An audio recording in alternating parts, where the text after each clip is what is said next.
Yo, what's going on, everyone? This is Logical Reaction Guy. Today we're going to be looking at another Kurzgesagt video called "And We'll Do It Again." So the thumbnail is kind of interesting. It says, "We lied to you," and then the title of the video is "And We'll Do It Again." So let's see what they have to say about this. It looks like it's going to be something on science miscommunication, which is a topic I feel very strongly about. So let's see what he has to say on it. This one, because our video Gazant is lying to you in every video, even in this one, because our videos distill very complex subjects into flashy 10-minute pieces, and unfortunately reality is, well, complicated. The question of how we deal with that is central to what we do on this channel, and something we think about a lot. I definitely agree with that, right? Like, what can you do about that? This is one of the issues with our ability to communicate. We're either extremely scientists in general are either extremely detailed in our approaches, or we kind of skim over and we leave out a lot of details, right? And so that's kind of the trade-off in being able to communicate your message to to the general populace. You mean by lies is the concept of lies to children. The idea that on the path to explaining something complicated, you start off with a little lie, a useful oversimplification that makes it easier to grasp a concept. For example, as a kid you learn that the Earth is a sphere orbiting the Sun with planet bodies. But it's not actually a sphere, and the bodies are super different in size and not close to each other at all. By beginning at a place of oversimplification, you're building a framework. But is oversimplification a lie? I don't know. I guess that teeters. I don't know. I wouldn't necessarily say that you're lying. I agree with the fact that you're oversimplifying, but I wouldn't call it lying. It's just a simple, it's just the easiest interpretation. A foundation that you can then build upon and add nuance and complexity later on. Step by step, you're getting towards the real gist of the complicated subject. Science communication has to use lies to children to some degree, or it turns into science education. And getting a proper education in all of the scientific fields would take years of intense study to become fluent in them. As a species, we have a major interest in summarizing science and its advancements, and educating as many people about it as possible, because we all benefit if more people have a fact-based scientific worldview. We will discuss what science is and how it works indifferently. So what does everyone else think? Do you think that, it's important that we get the scientific education that we need purely from outside sources? Do you think that there should be improvement in the public education sphere, where it's required that we have an understanding of the way the world works? Do you think that would be better for society? I think that the people that abuse the system, they either don't care or don't have an understanding of how their actions, right, especially things regarding the energy sector and the financial sector, and how those things intertwine, how those things then impact the planet that we live on. Again, we only have one planet, so we have to make sure we can protect it. Goes in more detail, but for now, let's just say it's a process to advance, organize, predict, and test our knowledge about the universe. If you understand the current state of scientific knowledge, then you can make better decisions based on facts and testable ideas, rather than outdated belief systems or our intuition that evolved to protect our ancestors from lions, but is no longer suited for the complexity of our modern world. Our brains are comically ill-prepared to navigate the fast-moving world we happen to live in today, a world ironically created by science. A few hundred years ago, it was possible to be knowledgeable at an expert level in pretty much every field of study. In the information age, this is a futile endeavor, since knowledge and data are increasing exponentially. So to even have a chance of grasping the world we live in, we need summaries that give us, if not a true understanding of all the details, a solid overview. Explaining science to many people is not about... It's basically data overload, if you think about it, right? This is massive amounts of data. You even think of just purely from videos, right? Did you imagine how much storage YouTube needs in order to, host and serve the videos that the people upload. It's I mean, like, and then also the power of having to allow people to then stream and watch those videos. It's mind-boggling. I don't even know how we do it, right? I don't even know how we obtain the energy able, needed to complete these things. It's crazy. Enlightening the ignorant, but necessary for the progress of our species at large. To make this possible, we need to find metaphors and stories that capture the true nature of things as much as possible, while using a language that our brains can deal with. Like, for example, on my channel, I also looked at Xenobots, right? I know everyone was talking about them. These robots that can self-replicate. They're not. I mean, they're called robots, but they're just modified frog cells that were like, like the old Windows machines. They had like disk defragmentation. The cells are basically just being defragmented, being put back together. But now the cellular components can do things like, they can move through like the process of constrictions, as well as having that elasticity needed. So, I mean, really, media in general kind of puts out these, like, I don't know, like these feel-good titles, or things that captivate. But a lot of us are just title reading. I'm a victim of that as well. A great example here is physics. Quarks are often depicted as blue, red, and green with different spins. But just saying spin and using colours forces our brain to imagine colourful spinning balls, which is great to visualise the different types and the relationships between quarks, but also creates a very wrong image of reality in our heads.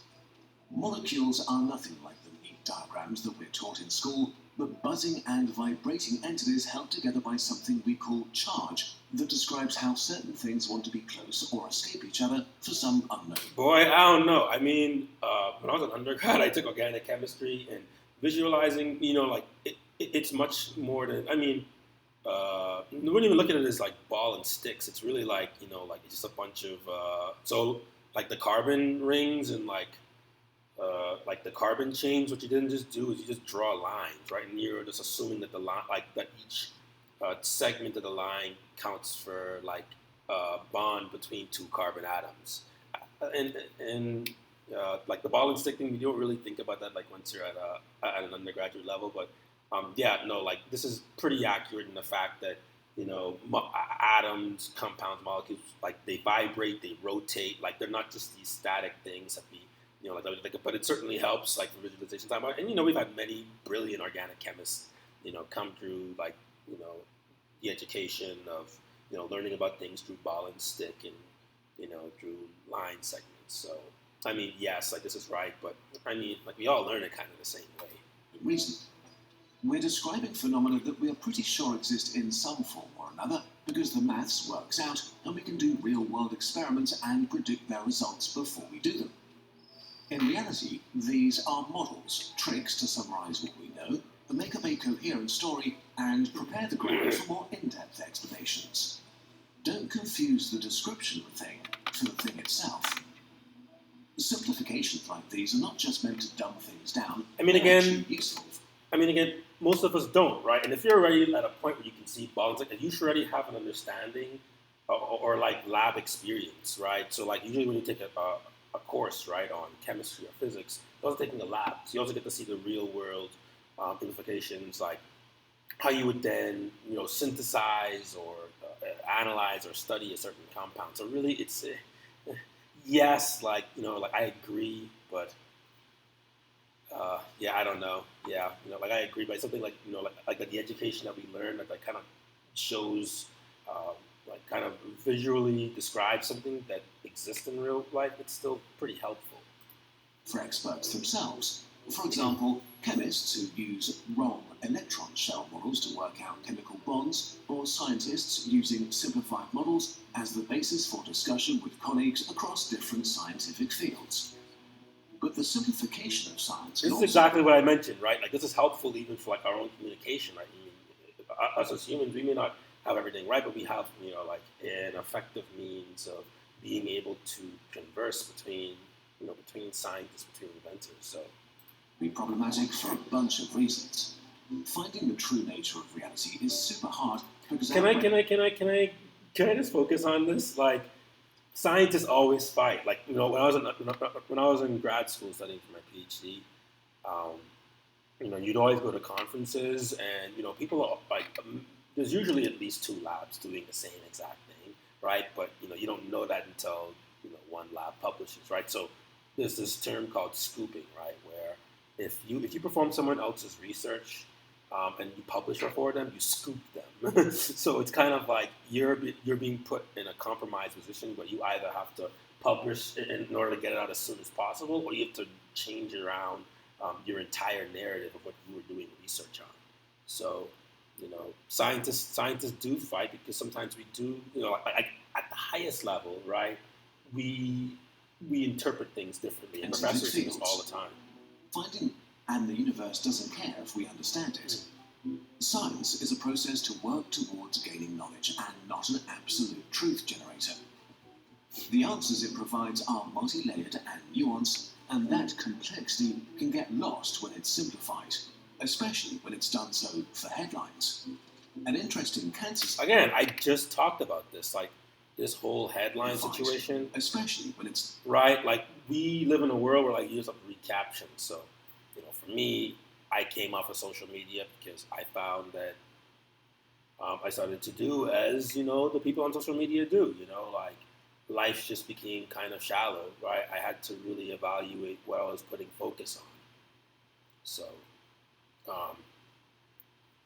if you are also someone that, has noticed that social media kind of drives, the way you live life, I mean, strongly consider its purpose in your life and, minimize use or find other ways to get your news or your media content. It's done so for headlines. An interesting cancer study turns into a potential cure. A healthy food becomes the basis for a new diet. Such simplifications give a misleading definiteness to science, which goes against its process-like nature. When cures don't materialize and diets don't turn out to be magical, we lose confidence in science and start to think of all science communication. I mean, this happened with COVID, right? I mean, like, we showed that vaccines work time and time again, and yes, the new COVID vaccines are based on mRNA technology, but like, I don't know, right? Like, just because you see that something is just in the I mean, look, like, it was the quickest vaccine ever developed. Just because you see that it's like, it's not affecting people in the same way that like the polio or the measles vaccine, like would affect people. It doesn't mean that it's not working, right? We have to be able to trust the scientific progress. I mean, like the scientific process, and nothing would happen if we didn't make advances in our society. There has to be some level of risk involved in vaccines of, pretty low risk. As misleading. Then there's the opposite effect. If a simplification is too engaging, if the story it tells is too good, it can distort the true complexity of the subject and give you a false sense of security and an illusion of deep knowledge. It's crazy because in science, like, we're very focused on being effective communicators, so people that tell really good stories tend to get a lot of attention. So this is not wrong at all. I greatly agree with the sentiment that we put a lot of emphasis on, as opposed to telling the truth, have that truth be shrouded in a really well told story. A gut feeling that you understand the science better than you actually do, which can lead people to ignore actual experts over their dangerous superficial knowledge and gut feeling. And I feel like like the larger media moguls do this type of stuff, right? Where like it's just such a like it's all about the title. Again, this comes down to the fact that it's all about the title. It's all about what you're telling people on the surface, right? Like the things that are like the most interesting. But then there's always in science, there's peer review if you're not too aware of that process. Peer review allows other people that are in your field to review your work before it can be published in a paper. And so we have these barriers in place, and like those barriers can be critiqued, but we have barriers in place that prevent us from from being able to tell people in the general public or those that aren't experts a misleading story. This can have negative consequences for all of us because, in the worst case, overconfidence in your own understanding of science can lead to bad decisions made with confidence. Just think of the surge of people that confidently disavow vaccines or climate change without truly understanding the subject matter. I just talked about the vaccine thing, the climate change thing. Well, if you want to, if you want to see more on climate change, you can check the other videos on my channel. But so I've mentioned this before in grad school. Many professors that I talked to, like everyone has their own estimate, but people have estimated by the 2030s, 2040s, it's going to be too late to reverse some of the things we've already put out in the world, right? And some of the things that are majorly causing this. Well, one of them obviously is the burning of fossil fuels. The other is cattle agriculture. So check out my channel, check the other videos, and see what I have to say on that. So considering all of this and the fact that we at Kurzgesagt reach millions of people with our videos, how do we handle this? Well, it has been a journey, especially the research. When we started, we just read articles, then moved on to books, peer-reviewed papers, then to conversations with experts. I wonder who, at Kurzgesagt, who the cast and stuff. I definitely like to take a look at it. Maybe another video. We can just check out their website. I'm assuming they have a website. We can check out their website and see, who's on the cast and who's making the videos. That'd be really intriguing to see. It's probably a bunch of really smart European scientists that are, that are spreading such positive messages. So, began to collect our sources. With every step, we realized that we were still not doing enough. Nowadays, we try to read as many primary sources as possible, talk to multiple experts, and document our simplifications and give further reading in our sources doc. But this doesn't make our process flawless. What do you do if experts disagree with each other? What do you do if you find an amazing fact that perfectly fits a narrative but just can't find its primary source? How do you deal with the reality that many scientific results have huge error bars or maybes attached to them? How do you handle complex systems that defy easy answers? In the end, we make 10-minute videos, so we need to make decisions about what details and explanations can fit, which aspects need to be simplified, and which parts to cut. There is no single best answer for how to do this, and so we weigh the different options every single time. It can be painful for experts to see their field simplified. Some are happy with us, while others don't like it. This is fair, but also impossible to avoid. We're still trying to improve and want to be transparent about what we're trying to do. It's fine. I think, at the end of the day, you make short videos and you have to be able to relay a message, right? You have a wide reach, and most of those people aren't scientists, and that's okay. I don't think they should beat themselves up too much over, how they're best getting a message out. And so I think this is the best solution, right? That they're still carefully, weighing it, but, also being careful in the wording and how you portray that message. We're taking part in the Tresca project about science communication to learn more. Oh, see, right there. This video was produced with funding received from the European Union's Horizon 2020 Research and Innovation Program. Okay, so it seems like they are probably EU-based. All of this brings us to the purpose of our videos. The most important thing we want to do with this channel is to inspire you and spark your curiosity for science and the amazing universe we live in. Learning often doesn't feel like fun, but with the right story, it is one of the best things, and we hope to provide that to you. Ultimately, we hope that we light a fire in you that motivates you to read books, pay more attention at school or university, and just get interested in a scientific field. That's it. Field or two, and learn more. It's all about the spark. It's all about bringing awareness to things, and then hoping that people will, do their own research. But that's been one of my biggest issues with education in general, which is that lack of proper resources and the lack of teaching people how to use resources, which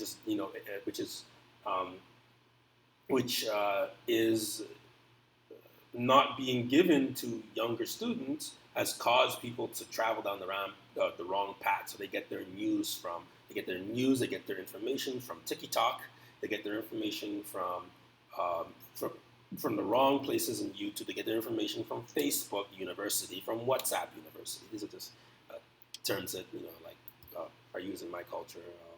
It is like meme culture on the internet. But I mean, like all that to say, we have to teach people where to get proper resources from. And unfortunately, there's also the barrier of how do you even the reasons. I think there should be some medium ground where we can relay things that are being published in scientific articles to those that to those that are everyday people. Not because you have to, but because you want to know more about how the world really works. Because the universe is beautiful, and science is a way of seeing this beauty more clearly. And we hope that knowing that we have to simplify a bit does not make you enjoy our videos less. We are trying to build something with Kurzgesagt, and while we're not 100% sure yet what exactly, hopefully something that gets people to think about their own life and the context they exist in today, as well as the far future and the potential we all have as a species. And of course, how big things are, and what happens when we blow stuff up, because it's fun. Thanks for watching and sharing and supporting us. We really can't do this without you. Excellent video from Kurzgesagt. I mean, this is actually motivating me to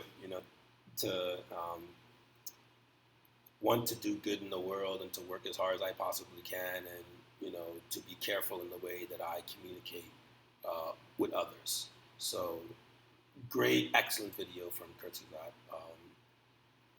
You guys let me know what you think about the video in the comments. Let me know if I should react to some older videos from Kurzgesagt, because I just started here on the channel. I've always been watching their videos. So let me know if I should go back and watch some older videos or some other science videos. I can also do another news coverage one later today, so check out for that. Yeah, thanks for tuning in. For your scientifically intriguing content. I'm logging out. This is LRG.